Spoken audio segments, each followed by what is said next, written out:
We are very excited to have Mary Stein with us here today, as well as a number of panelists, which she will introduce throughout the presentation. Mary serves as the Farm-to-School Coordinator with the Montana Team Nutrition Program, as well as the Program Coordinator for the Sustainable Food and Bioenergy Systems degree program at Montana State University. Through both of these roles, Mary is a strong advocate for connecting children and families to the source of their food as an important strategy for supporting lifelong healthy eating. I will now pass it over to Mary. Thank you.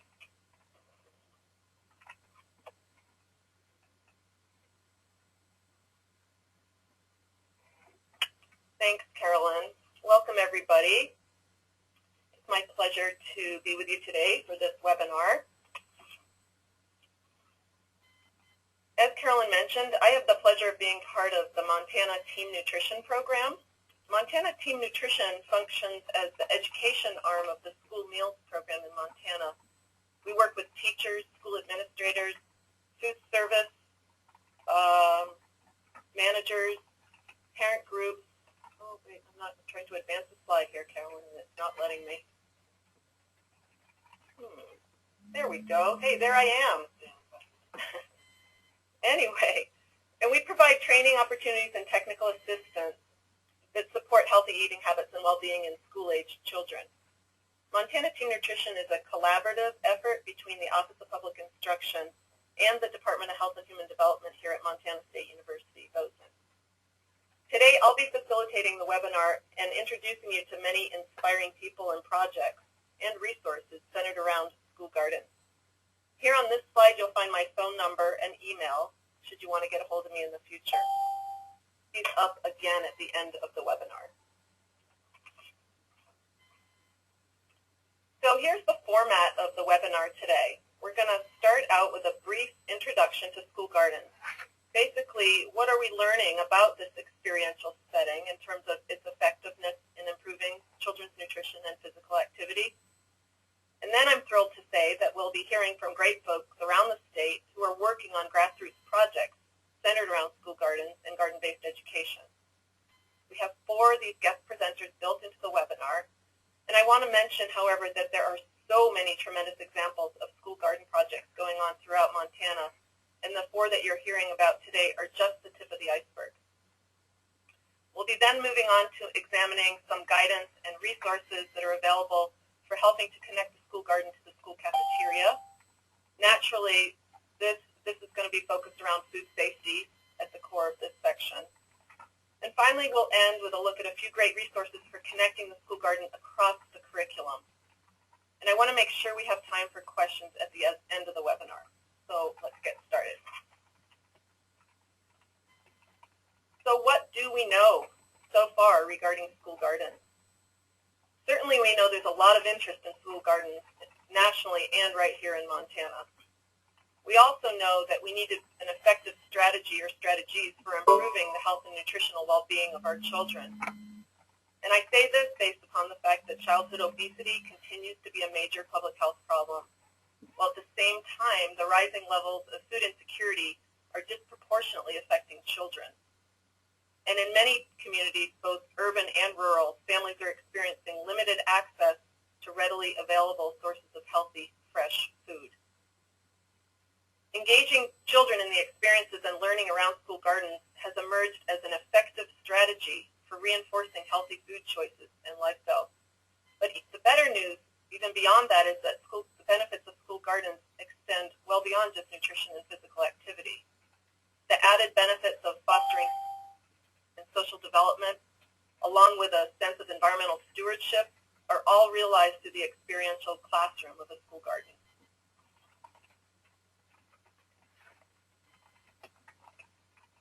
So the research evidence is really emerging quite quickly on the impacts of school gardens and the positive influences that gardens are having on children and their behaviors. Children who have the experience of growing their own food are more likely to eat fresh fruits and vegetables, and they're more likely to ask for them at home as well. Younger kids who participated in garden-based education programs are showing an increased willingness to try new fruits and veggies. And for those of you who've worked with or parented preschool-age kids, you know that this is a huge feat to even get them to try a new food. Finally, the most effective formula that's emerging for influencing positive eating behavior outcomes as a result of school gardens is realized when experiential garden activities are combined with nutrition education. This combination clearly results in more significant improvements in dietary behaviors, mainly the intake of fruits and veggies, than nutrition education alone.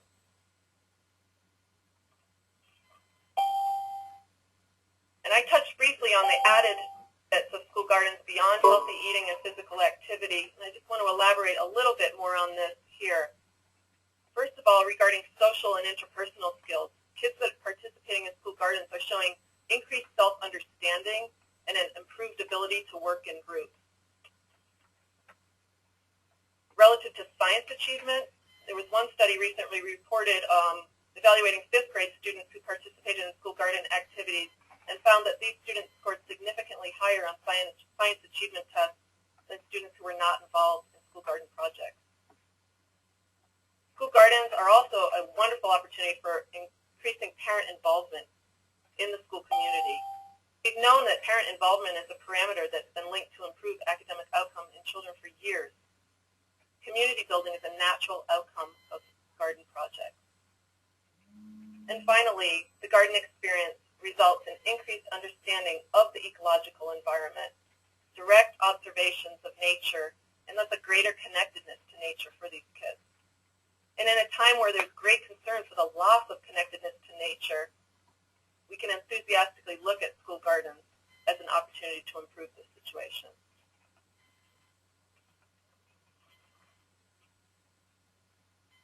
All right, now we're to the fun stuff. Certainly, the research evidence is really supportive of garden-based learning as an effective education strategy on many levels. But I'd like now to turn to our wider Montana community and hear about some homegrown stories that are centered on garden-based learning. First off, today we're going to hear from Missoula, Montana, where a nonprofit organization there has spearheaded a community-wide effort in connecting children and their families. Here's our next speaker, Jason Mandela. He serves as the Community Education Director for the nonprofit organization Garden City Harvest in Missoula. Jason, can you now share the story of Garden City Harvest's involvement with school gardens? Sure. Can everybody hear me okay? Yeah, great. Okay. Thanks, Mary. I am Jason Mandela. I'm the Community Education Director for Garden City Harvest here in Missoula.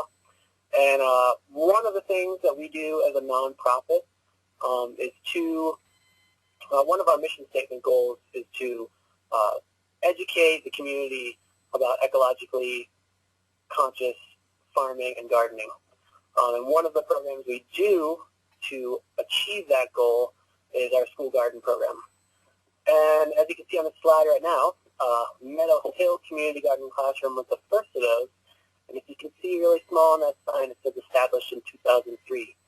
That was the first school garden that we tried out here in Missoula. It is a community garden as well. It shares the site with the school, but not on the school grounds, which is how we can do a community garden as well there, dealing with a lot of the liability issues. But since then, there's been a huge increase in interest in school gardens here in Missoula. And we've expanded our program. Right now we have 3 other school gardens, 2 at elementary schools and 1 at a high school. And we are starting another at an elementary school. We also have 1 at a middle school as well. So I think we have 5 now.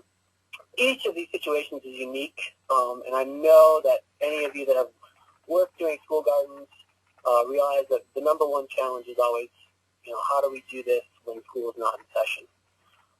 Garden City Harvest as a community organization can help fill that gap and has made these projects successful by offering the schools not only summer maintenance and materials such as plant starts and compost, but a way to keep these gardens going and keep them going through the time when there is basically the huge gap we have, which is the majority of our growing season here in Montana. These are all active vegetable and fruit gardens that we have here. We've helped plan, build, and maintain them in a partnership with the Missoula County Public Schools, and most of them have started through the flagship program as well. I'm not sure if any other communities in Montana have that, but the flagship program runs after-school activities and summer programs here in Missoula. And with their help, we've been able to kind of integrate that in to not only the school day, but also after school and the summertime. One of the greatest challenges I've seen so far is how do we, once we get these projects established, how do we as a community nonprofit help these schools use these outdoor classrooms? And what we found is that it's very difficult. Teachers are busy people.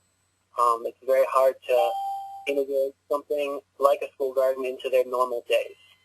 So what we have done as a partner organization is to develop curriculum specifically for Western Montana in helping them use their garden, linking that curriculum with the Missoula County Public School standards and the state standards so they can go out there with confidence and know that they are not just going out to the garden just to look at it, but to use that as an outdoor classroom, not only for science, but for nutrition, math, history, spelling. I mean, the options are really unlimited when you look at it. All four of our gardens that are currently running, and hopefully the fifth one that is starting this year that we just started construction on yesterday, take a really unique partnership to make them happen. Not only with the school system and with Garden City Harvest, but with the community in general. The PTA has been a huge help at all of our gardens. They've been able to be the fiscal managers of our gardens, which is a huge help for us as a nonprofit to not have to do all the fundraising to help these gardens start. As we all know, our schools here in Montana have limited funding. We focus mainly on science and math, and that makes projects like this, similar to art and music. They seem to be easily expendable. Without help from organizations like the PTA, we would not be able to continue to do what we do to help foster the connection that these students have between the food they eat every day and the food that is grown for them to eat every day. The partnerships involved in establishing these gardens and maintaining them, I believe, really need to continue to be strong wherever you're at. Obviously, each individual situation for each garden is going to be unique. We've had a lot of success getting as many partners involved as possible. And obviously, each one of those is going to fill a role, their own individual role. Our role is to do our best to keep that garden going and facilitate its use as an outdoor classroom. Now, we don't do a whole lot. I'm sure you're going to hear more about this later. We don't do a whole lot with donating or with using the food in the cafeteria. Our gardens are small. We have a central kitchen here in Missoula, so it makes it difficult to do that. But we do donate a lot of our food to the Missoula Food Bank and to other hunger organizations here in Missoula. And the kids know that, and I think it gives them a real sense of ownership and a real sense of community building, which are obviously two things that we would like to come out of these projects. Let's see, what else did I want to speak about? We had about 1,000 kids participate in our garden programs last year. Most of those kids came out 4 to 5 times to the garden, so we're talking probably close to 3,000 hours in the garden for kids in Missoula County Public Schools last year. We hope to increase that year to year. We hope to partner with the public schools to the 21st Century Education Initiative and start making this more of a public school program, not just us helping, but them taking ownership of it as well. We've been extremely lucky here in Missoula to have very good support, not only from partner organizations, but from teachers and principals and parents who have been very active and very excited about this.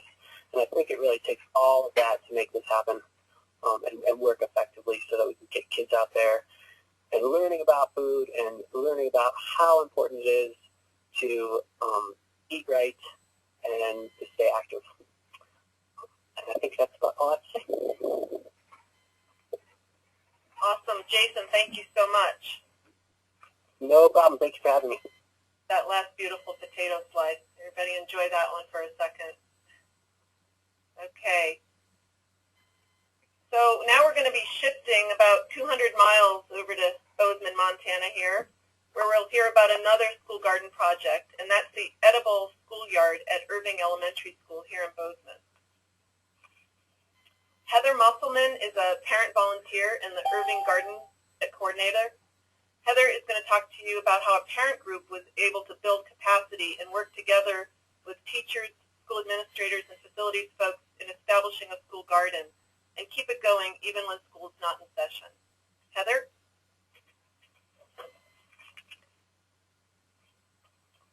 Hello, everyone, and thanks to Mary for inviting the Irving Garden to be part of the webinar. Our Irving Garden project was started in the spring of 2009. We had 2 parent volunteers who applied for and received a grant from Lowe's for $5,000. And part of what we decided to do with that grant was to put in gardens and then also build a greenhouse. I will say, too, that we did start an orchard at Irving in 2007, and we have quite a few trees. So the thought of the edible schoolyard started even before the gardens had started. Our trees consist of apples, cherries, and plums. And then we also have a native garden that's planted as well. So I guess what I wanted to talk about first is how the Irving, sorry, I'm not going to go on to that yet, how the Irving Garden got started. Just the nuts and bolts is we looked at the south side of our yard, which is what you're looking at now, but at that time it was covered with sod. And so we tilled that under, and then we put in 2 crops of buckwheat, 2 subsequent crops of buckwheat, and tilled those under.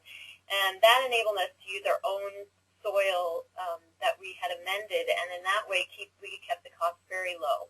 So all we were paying for was the lumber and then using our own soil. And here is where we encountered our first stumbling block, which had to do with watering. And as everyone knows, with volunteers and schedules, the watering became a challenge. So we had a volunteer who installed a timer and a sprinkler, and then later when we got our raised beds in, we now have another volunteer that installed a drip system for us for the 6 raised beds, which has been incredibly helpful.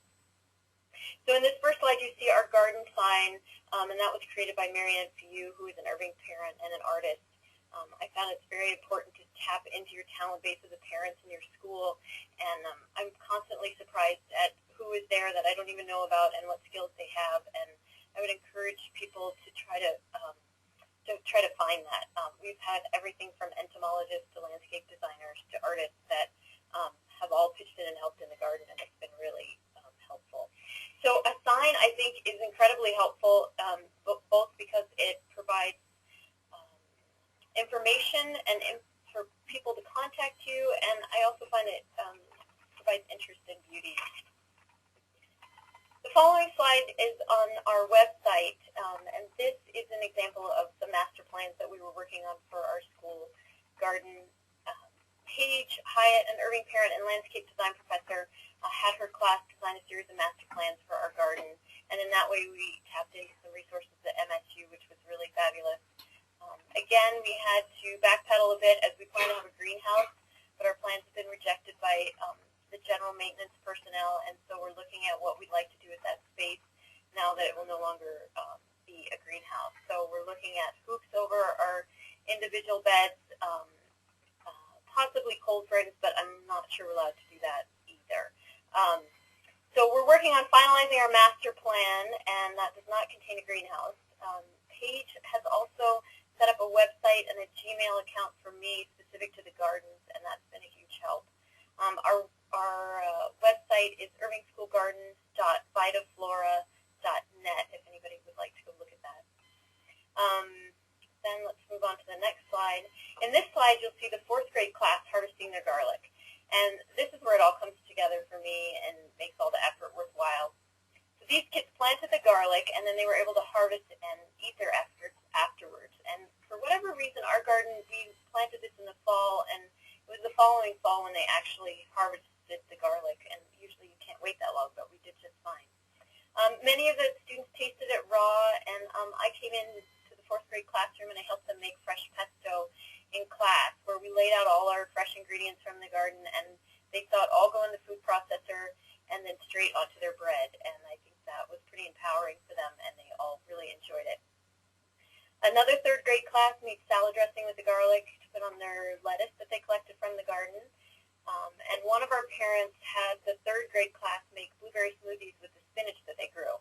And my son came home asking to go out and buy spinach so we could put it in our smoothies, so I was pretty thrilled.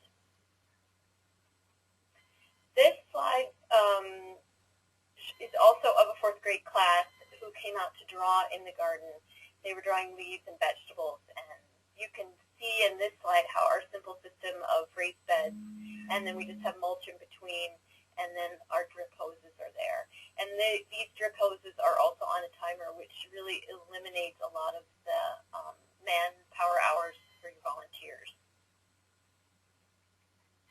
And this slide shows the first day of school, what all the kids came back to when they came back to school, and we were pretty proud. This is our first full year of the garden, so we're really in our infancy, and these are two kindergartners who are posing by the sunflowers. And this is where I'll just take a quick minute to discuss how we handled the summer, because I know with schools that's a challenge. Last summer, myself and one of our third grade teachers, Kristen Dantagnan, volunteered to come one day a week from 9 to noon. We invited Irving families and students to come and garden with us. We also put this information on our sign board, which a lot of schools have, so that was up for the entire summer, so that folks driving by would know when we would be there, and they could hop in at any point, anytime during the summer. So last summer we were there every month. This year I hope to have some Irving families adopt a Wednesday is what I hope to do, and that in a way will maybe increase our volunteer participation. But the kids were pretty thrilled to come back to a full garden, and we got a lot of use out of the variety of vegetables that we planted. The other exciting thing we did is we just brought in Bobby Geis, who lives here in Bozeman. She runs a company called Learning by Nature, and she came in and trained our teachers in different ways that they could use the garden for their curriculum, which I also heard Jason talk about a little bit, which can be a challenge. Partnerships, most of my partnerships have been with parents, and I have a few stellar volunteers. Gallatin Valley Gardening Club has been incredibly supportive. Our principal is incredibly supportive, and the Vista volunteer, Aubrey Dufree, has been a great support to us. And that's all. Thank you. Oh, the Hawthorn side, sorry. And this, I just wanted to point out, this is Hawthorn School Garden, and this is a completely different model. And so what's nice about this is they used recycled cattle and horse stock tanks, and so the stock tanks were completely free. So all they had to pay for was soil.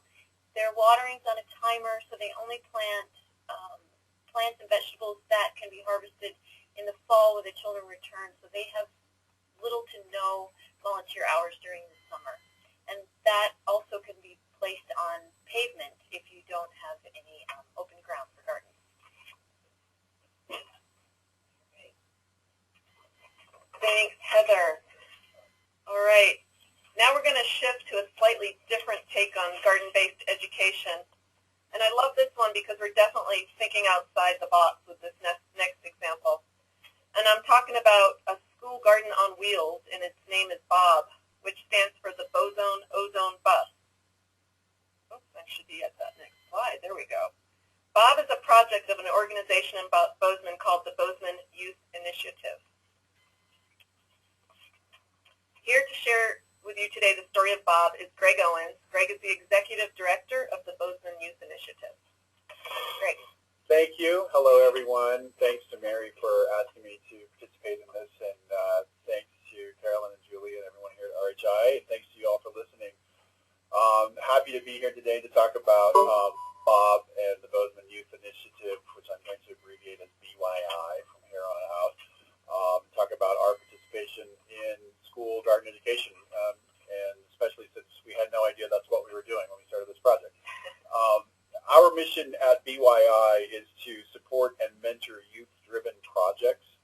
And when I started working with the organization in 2008, the organization had been through a period of some turnover. We didn't have any active programs, so I was going out and talking to high school classes, trying to find young people who had a project that they were interested in so that we could support and mentor it. And I'd like to talk a little bit about how the evolution of this project came together, because I think that in and of itself that's kind of instructive in terms of I have a particular interest in how ideas are developed and nurtured. And this whole thing started out with one kid who said, I think greenhouses are cool. And we put him together with a couple of other kids who were on our board, and they thought greenhouses were cool as well. And so then we had to figure out where we were going to do one and what we were going to do with it. And so as we went around and talked to different people in the community, one of the people that we hooked up with is the former principal at Bozeman High School, Godfrey Saunders, who talked about the farm to school movement and things that were going on in Bozeman, which I personally had no previous connection to. But one of the things that Godfrey said was that, as Heather just mentioned, several of the elementary schools would love to have their own greenhouse at the school, but for various reasons that was problematic. And so as we were kind of looking around for something to do around the general idea of greenhouses, Godfrey suggested, what if you had a greenhouse that could move around and go to these different schools, which is something that we had not previously thought about, greenhouses moving around. So we thought, well, that sounds pretty interesting. How might we do that? So we went to the university and talked to some people at the Plant Growth Center. David Baumbauer there gave us some advice and kind of taught us a little bit. I was learning, as our youth volunteers were learning, what a greenhouse even was and how it functioned. And so then we started kicking around some ideas of how we might make one mobile. And by this time, we had 3 or 4 high school students who were pretty interested in this project. And so they started going out and networking, and we called a brainstorm meeting at the public library in Bozeman. And as we were talking different ideas, this magic moment happened where a student engineer from MSU raised her hand. She said, I think the mobile greenhouse should be a school bus. And with the magic school bus as a reference point, I think everyone at the time kind of realized that would be pretty interesting, even though we had no idea how we would go about doing that either. But we got us a school bus, and we turned it into a greenhouse, long story short. And so the gist of our program is that we have a team of student volunteers, Bozeman High students, MSU students, and a few students that are kind of in between those two organizations. And last year, we piloted the program at 2 schools, including Irving here in Bozeman, and developed a curriculum that was written by a couple of 18-year-old volunteers. One of the things that I suggested to them, since they had an interest in taking it to the schools and sharing this garden-based education with some of their younger counterparts, that the key to success would likely be to tie that into district science standards,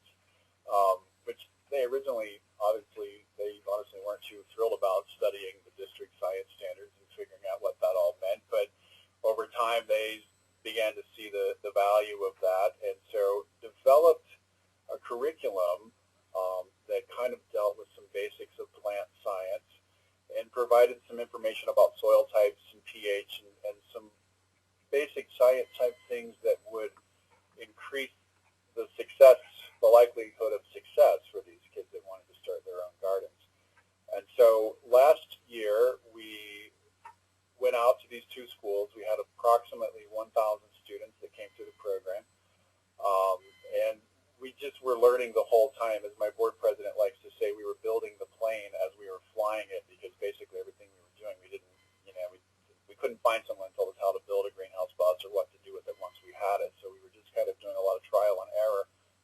And so this year, we're going to all 7 schools in Bozeman. We have expanded our curriculum, and we are going to probably have about 2,000. We're in the middle of a 4-week campaign right now, going to all these schools. We're going to have about 2,000 to 2,500 kids plant seeds and learn about school gardening through the program. And one of the things that Jason mentioned earlier that we have found as well is community collaboration. We're a small organization. I'm technically part-time, and I have a couple of interns and a lot of volunteers that have made this happen. And we have found that as we got into this, we didn't intentionally seek to become a part of the farm to school movement or anything like that. We just thought it would be cool to turn a bus into a greenhouse. But as we started talking to people, we found that a lot of energy was kind of developing around some of these issues that we just tried to find ways to plug into what other people were doing and partnering. So probably about 200 different individuals and community organizations along the way. The Horticulture Club at MSU, for example, has helped us start our plants at the MSU Greenhouse.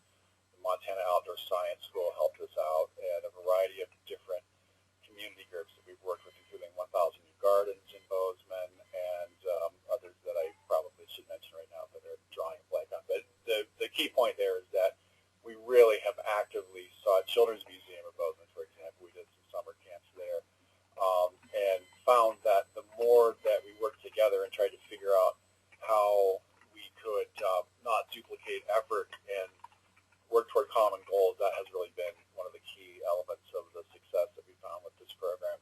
And so a couple of things, I guess, that I would like to highlight about this is, one is that instead of talking about the kids and what they need, asking them and involving them in that process of coming up with ideas and solutions for things, we found a lot of value in that. And the other aspect, I think, that different administrators in the school system here in Bozeman have commented on is the idea of the mentorship of college and high school students working with the younger kids is very powerful and seems to do a lot of positive things for both groups. And I'm sort of observing it on a daily basis right now. And so I think those are just a couple of things that I wanted to talk about. And I think that's it. I'll look forward to answering some questions later on. Thank you, Greg.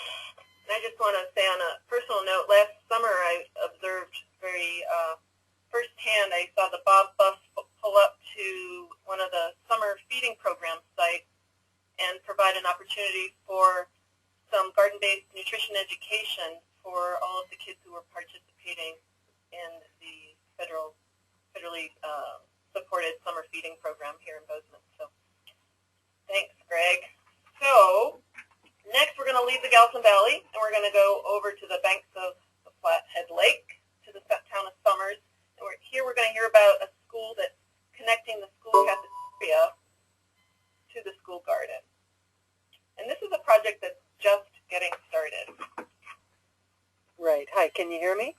Yeah, I'm going to introduce you, Robin. So Robin Blair serves as the school nutrition director and the school wellness coordinator for the Summers Lakeside School District. Robin's been instrumental in realizing improvements in this school district's school meals program and is now, beginning this summer, expanding her efforts to include a school garden. So Robin, tell us what's going on. Thanks, Mary. Yeah, I'm finishing up my 5th year as food service director here in Summers and Lakeside. And as well as being a food manager, I am also a certified teacher. So I teach an elective nutrition class to 7th and 8th graders on campus. That class is pretty popular with students because largely we do the cooking projects that are so appealing. And we log fruit and vegetable consumption, and we conduct taste tests, and the kids get to try foods that they might possibly have never seen or tried before, things like artichokes and hummus and papayas. And we make low-fat brownies, smoothies, healthy wraps, pizzas. One thing I like to do when I start my class is begin with a current event topic. And just for example, today we talked about San Francisco banning McDonald's Happy Meals. We've talked about the Taco Bell lawsuit where they were addressing the allegation that the taco meat fell short of the 35% required by law. Just those sorts of things to get the discussions going, and the kids are pretty lively when they share their ideas. And the point is just to get them thinking about the food that they choose. So when I began my journey as a food service director here, I had worked in restaurants and had done over 20 years probably doing that, baking most of the time. And I still work as a private chef during the summer. So when I decided to go back to college after a long hiatus and I got my degree and I determined that I wanted to change careers, then I was offered a food service directorship, and I was a little hesitant but realized that I'd be teaching also, so it was really the best of both for me. I got to embrace the idea of combining two passions. And the director that I had replaced had been working here for 47 years. The consensus among staff and administration at that time was that they were ready for big change. So their school survey ranked this as a #1 priority for improving the school. My predecessor served chocolate chip Costco muffins and cocoa for breakfast, commodity hamburgers every Wednesday, and gas station pizza every Friday. So in 2006, when it became mandatory that schools develop a wellness policy, she really wanted no part of that, and she retired. And that's when I entered the picture, and we have very different philosophies regarding healthy menus. But during these 5 years, my staff and I have developed a great customer base. We are a low-income school. We have about 580 students enrolled. Yesterday, we served 520 meals. So the emphasis is on fresh fruits and vegetables and whole grains and locally sourced foods whenever possible. Most of our recipes are made from scratch. So after a major recall of the commodity beef several years ago, I no longer accept commodity beef, and I've been sourcing only Montana beef since. We routinely buy apples, grains, and storage vegetables from local growers. Much of our flour and all of our milk is sourced in Montana. It was such a natural choice for me to do this. I've been a home gardener, and I buy an annual CSA from local growers, and I have for years. I personally have a vegetarian diet, and I prefer to cook with local and seasonal ingredients. So I think my timing was just right. As the idea continues to become more mainstream among schools to source locally. And at first I didn't know anyone else that was buying or serving local products, so it took a little while to explore and to determine that we could do this. And after ascertaining that we definitely could serve fresh local produce, I've put a lot of effort into finding sources and networking and working out details with producers. That's an ongoing process, and we're fortunate to have access to great soil and great food in the Flathead Valley. This spring, I applied for and have been granted money to build a school garden and to host 2 food corps volunteers to help us launch it. It's a very incredibly exciting project for me, and I've wanted to pursue it for some time. So I know we've already discussed that everyone is aware of the funding challenges for most of Montana school districts. So consequently, without grants, we simply would not be able to proceed with this summer, and we're very grateful to receive help. We have already begun with a small orchard in the courtyard in the middle school grounds, and one day we'll harvest apples, but they're still too small to bear fruit right now. We also have a small existing greenhouse that has been neglected, and so we're looking forward to planting it and utilizing that, getting some seeds started. The garden site will be located on the southern exposure, which is near the greenhouse, and our water source, which is municipal water. We're planning to build raised beds, and I've been able to source some untreated 2x6 lumber, and our shop department is currently working on cutting and drilling the frames.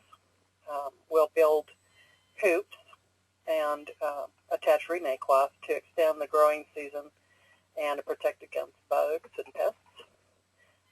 Additionally, we have a number of existing flower beds that are close to the building, and while they're not currently planted with edibles, I'm planning to add some, particularly tomatoes and herbs, probably some squash. So we're concentrating our efforts on growing organically to ensure that there are no herbicide or pesticide residues.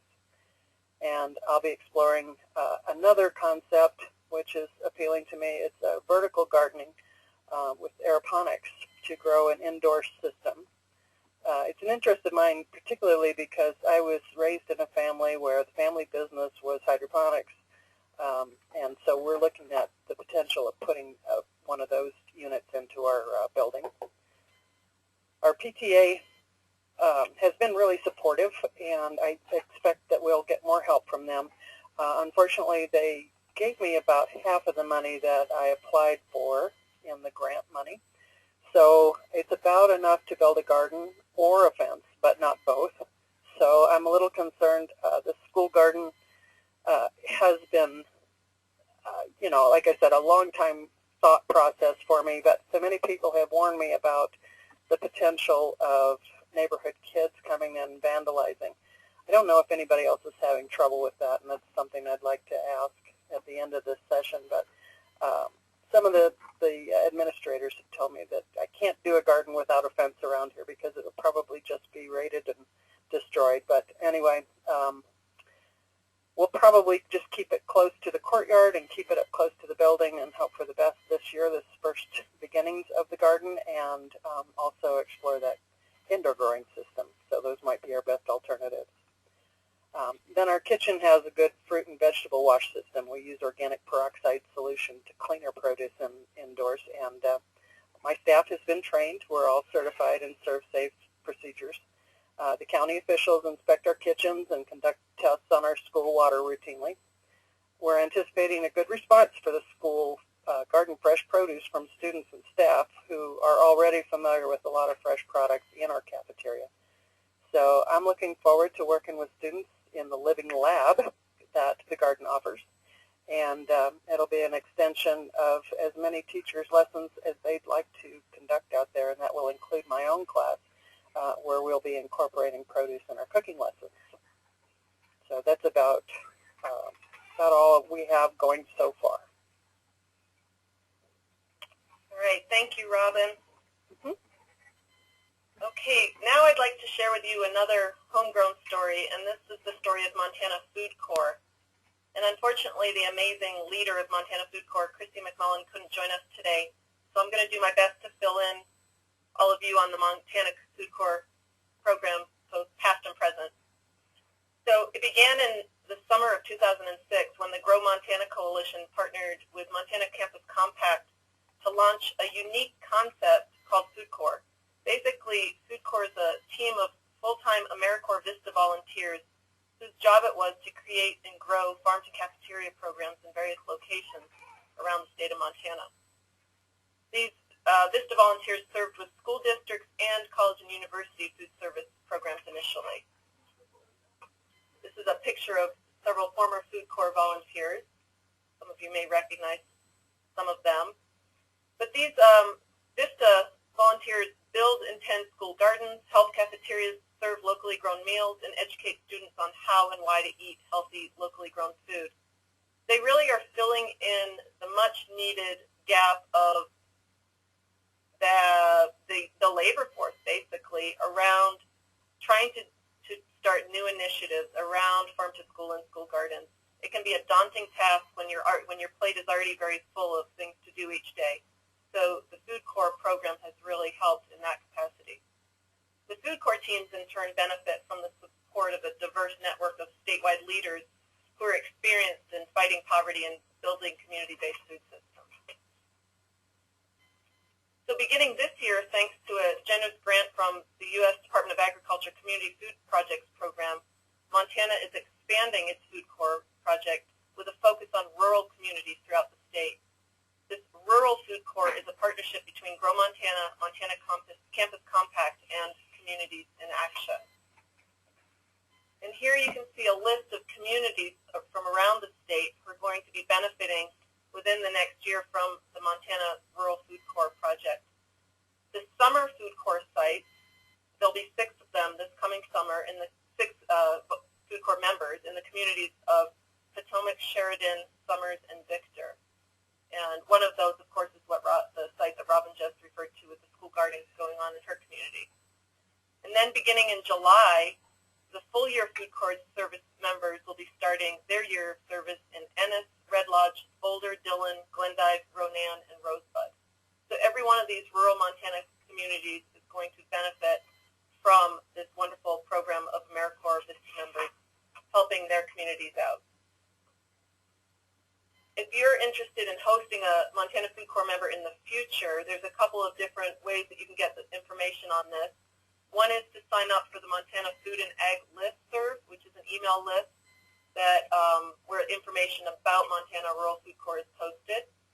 Or you can contact Christy McMullen, who's the director of this Montana Rural Food Corps program, directly, and her email is listed there.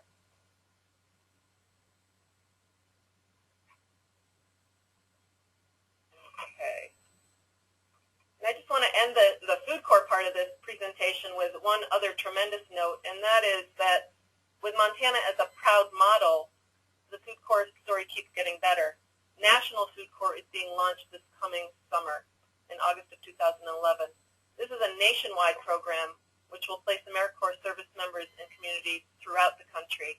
And these food corps members are there, as I said, same with Montana Rural Food Corps, to build farm-to-school supply chains, expand food systems and nutrition education programs, and build and tend school gardens. Food Corps really has at its heart the goal to increase the health and prosperity of vulnerable children while investing in the next generation of farmers. Okay, so that's the end of our homegrown stories. So you're going to hear me for a few more slides, and then we'll get on to our question and answer session.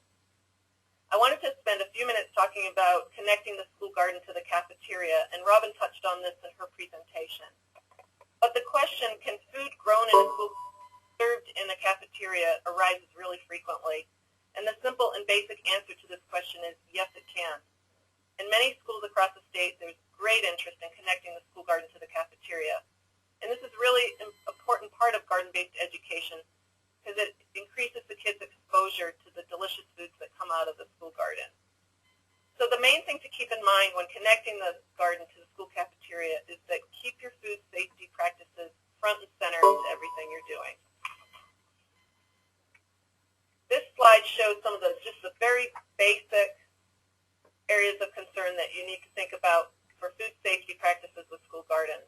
And I want to point out the reference here. There's a great new resource from the Washington State Department of Agriculture called the Farm to School Toolkit. This is a very new resource.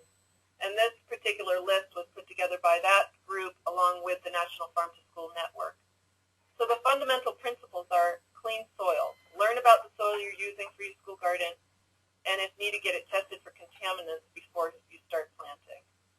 Clean water. Robin referred to the water being tested regularly by their health department. Monitoring water quality used on the garden and for washing produce is a very important aspect of keeping your food safe from the school garden. Clean hands. This is a great educational opportunity for kids.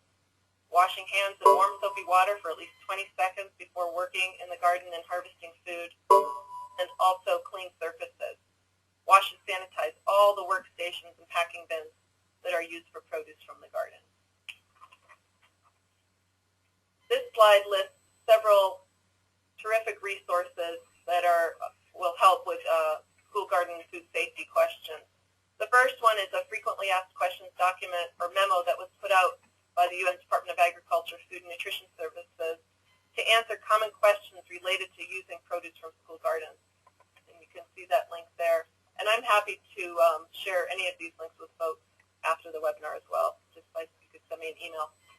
Next is a resource from the National Farm to School Network, which I like to refer to as the mothership of incredible farm to school resources. This is a very brief and concise document that highlights best practices for using produce from school gardens.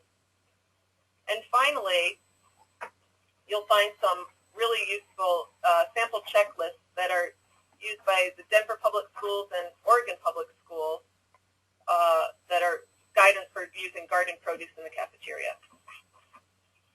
And those come off of that Washington Department of Agriculture Farm to School Toolkit.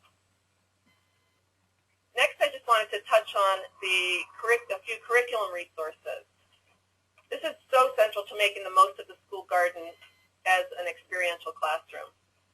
There are many great resources for garden-based education, and we're just going to be able to touch on a couple here today. The first one I'm really excited to share with you today is a brand new curriculum resource from right here in Montana, and it's called Nancy's Garden. Nancy's Garden is the newest feature of the Governor and First Lady's Math and Science Initiative. Here you see Montana's First Lady, Nancy Schweitzer, displaying some of the pieces of the Nancy's Garden Kit. This is a great kit with great resources for garden-based education that supports many of the important state education standards for math and science. And the great news is that every fourth grade classroom in the state that's participating in the Governor and First Lady's Math and Science Initiative has received a Nancy's Garden Kit. The kit contains grow boxes, seeds, lesson plans, a teacher's guide, and related posters. It was developed with the help of gardening and nutrition experts, including folks from the Montana Ag in the Classroom program and Team Nutrition, and the curriculum contains a series of lesson plans that take the students through planting, growing, and finally eating produce from Nancy's Garden. And this slide here, I just want you to take a moment and look at that. That is the communities around the state of Montana that have Nancy's Garden Kits in their schools. So this has phenomenal reach in our state, a great opportunity to expand garden-based education. And I personally want to extend a big thanks to the First Lady for spearheading this project. Another tremendous farm-to-school or school garden curriculum resource is, once again, I'm going to highlight this Washington State Department of Ag Farm-to-School Toolkit. This is very new. It has great information and resources for school garden endeavors, including curriculum materials in the activities and education section, and of course food safety materials that we touched on earlier. Here's a brand new curriculum also. There's so many new things out of the University of Missouri Extension. This is geared towards 4th and 5th grade students. It's called Eating from the Garden, and it has 13 lessons accompanying recipes and games in a curriculum that's research-based for use in schools and community programs. It promotes healthier food choices, gardening knowledge, and physical activity. And finally, I wanted to just share with you some websites that are great resources. The top one is the Montana Office of Public Instruction School Nutrition Program / Team Nutrition website. This is where you'll find resources that have been developed through the Montana Team Nutrition Program and the School Nutrition Program. There's a farm-to-school link on this website, and then a tab that will take you specifically to school garden resources. I mentioned also earlier to the National Farm-to-School Network as an organization that has is a tremendous hub for anything having to do with farm-to-school and school gardens specifically. There you'll find a number of resources, great example programs that are going around throughout the country, and contact information for folks around the country as well. And then I believe Heather mentioned Learning by Nature already. It's a consultant here in Montana, a consulting business that serves to help schools and other groups with connecting children to nature through experiential learning, including school gardens. Just before we take the questions here, I just wanted to touch on a wonderful new announcement that came out at the end of last week, that the Montana Farmers Union has awarded 4 grants for hoop houses around the state.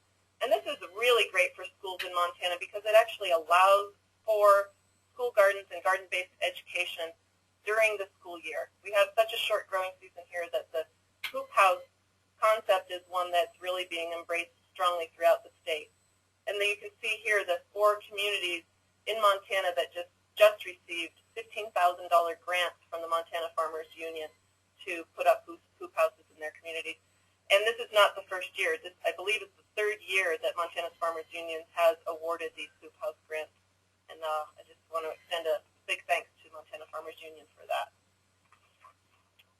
Okay, well, there's lots more to talk about, but this has been a start. So let's hear from you with any questions or comments. Hi, and just to step in, this is Carolyn with the Rural Health Initiative again. Just a reminder that to unmute your lines, you press *6, and also that there will be a recording of this webinar posted on our website, or feel free to email me for the link. The first question I have here is, why did school facilities reject the greenhouse? This is directed to Heather, I believe. It seems the biggest reason is liability issues, and there was a fear of vandalism, and so I'll address the vandalism question as well. We live on the Irving School is on a corner that is right in town, and we're near MSU, and so we're right in the thick of just about anything that happens in town. And we have had zero vandalism happen at our gardens, and we also have not, as far as I can tell, have anybody even harvesting vegetables or carrots or squash. We did lose a whole garden bed full of carrots, but I think that was another classroom that happened with, and not somebody in the community. So as far as vandalism goes, we haven't seen that at all. And liability issues is the reason for the greenhouse.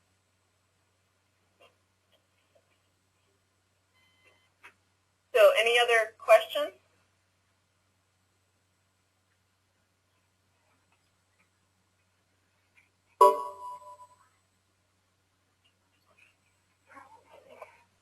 Well, a lot of them are teachers. We're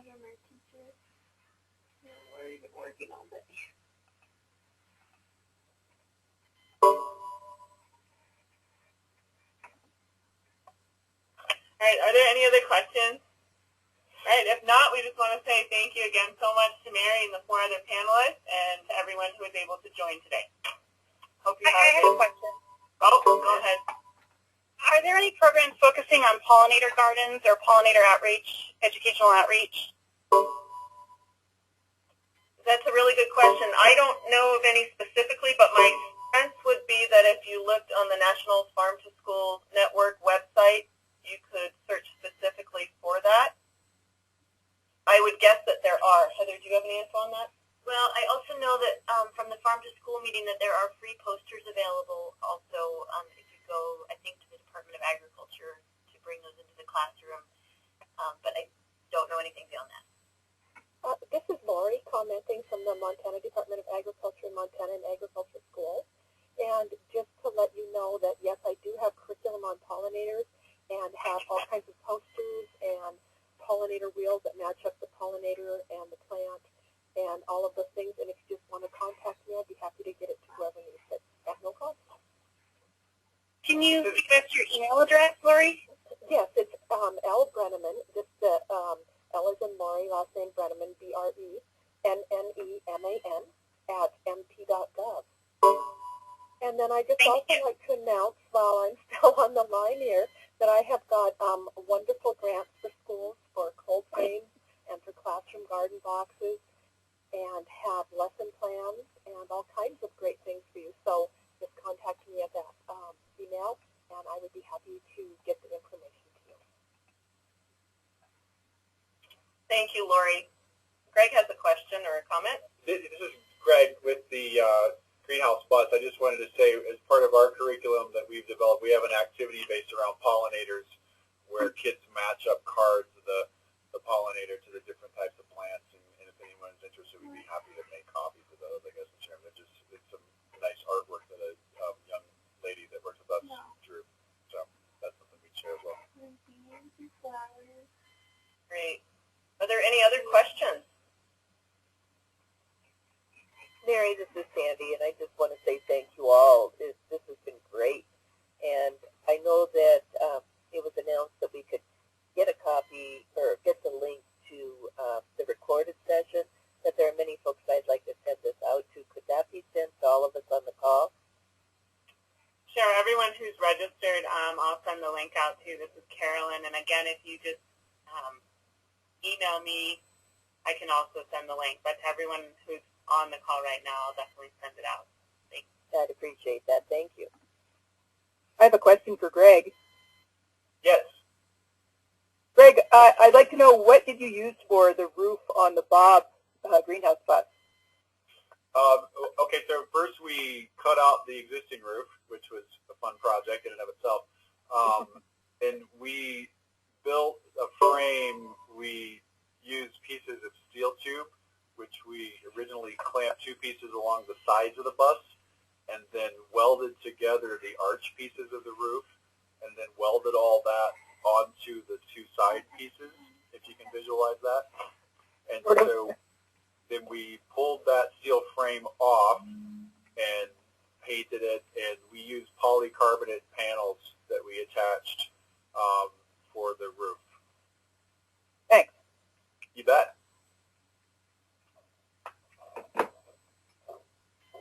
Okay, any other questions? Well, I think we will say good afternoon then, and thank you all for joining us. Thank you, Mary and crew. It's very good. Thank you. Thank you.